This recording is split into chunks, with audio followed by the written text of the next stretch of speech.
회사에서 잘렸지만 나는 매일 출근을 한다. 바로 점심을 먹으러 가기 위해서다. 회사 건물 지하 구내식당밥이 7,000원으로 저렴하기도 하고 맛도 좋다. 무엇보다 외출 루틴을 만들어 건강한 하루를 보내기 위해서다. 직장인은 언제든 회사에서 잘릴 수 있다고 생각했고 나름 준비를 하고는 있었다 하지만 이렇게 빨리 찾아올 줄은 꿈에도 몰랐다. 잘리는 날 아이디어 회의를 하는 자리인 줄로 알고 갔다가 퇴직 통보를 받게 된 것이라 많이 당황했었다. 회사 격리분과 잠시 이야기를 나눌 수 있었다. 회사 운영이 힘들어져서 많은 분들이 회사를 그만두게 됐다고 힘내시라고. 안타까운 마음도 들었지만 한편으로는 나만 잘린 게 아니구나라는 못된 안도감도 들었다.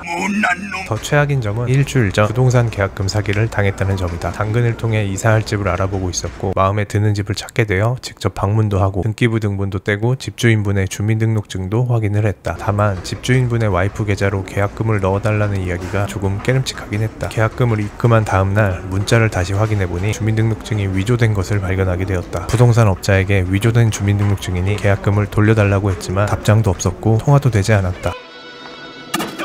경찰서에 가서 진술서를 작성하면서 사기꾼에게 돈을 돌려받을 수 있겠냐고 물어봤다. 사기꾼이 해외에 거주 중이라 돈을 돌려받기 힘들 것 같다는 이야기에 그냥 잊어버리기로 했다. 더 급한 건 이사였기 때문이었다. 급하게 여러 부동산을 돌아다니며 이사갈 집을 찾다 보니 반지하로 들어가게 되었다. 하지만 악취로 버틸 수가 없었다. 몸에 두드러기까지 생겨났다. 구역질이 나와 밥조차 먹을 수 없었다. 집주인분께 양해를 구하고 현재 사는 곳으로 이사를 오게 되었다. 이사를 2번이나 하고 나니 몸은 만신창이가 됐다. 눈에서 물이 조금 나왔지만 울지는 않았다. 항상 최악의 상황을 염두에 두고 살아왔는데도 악재가 겹치게 되니 멘탈이 흔들리고 마음을 다잡기 쉽지 않았다. 그래도 버틸 힘이 조금 있었던 건 4년 전부터 시작한 독서 때문인 것 같았다. 매일은 아니지만 꾸준히 운동도 하기 시작했고 금주도 하게 되었다. 그러면서 건강한 마음이 자라기 시작했다. 나에게 용기나 영감을 주거나 통쾌함을 주거나 채찍질로 정신을 번쩍 들게 했던 책들의 내용들을 간추려 노션에 정리했고 멘탈이 흔들릴 때마다 다시 읽고 힘을 냈다. 브랜딩과 관련된 공부를 하면서 사람들에게 필요한 것을 주어라 라는 이야기가 와닿아 시작하게 된 프로젝트였지만 결국 나 스스로 위로받고 성장할 수 있는 일이었다. 4년간 60권 정도의 책을 읽은 것 같다. 그러면서 긍정적인 마음을 갖게 됐고 도전과 실패를 대하는 태도도 많이 바뀌었다. 금방 툭툭 털고 일어나는 법을 깨닫게 되었다. 돈이 되는 일,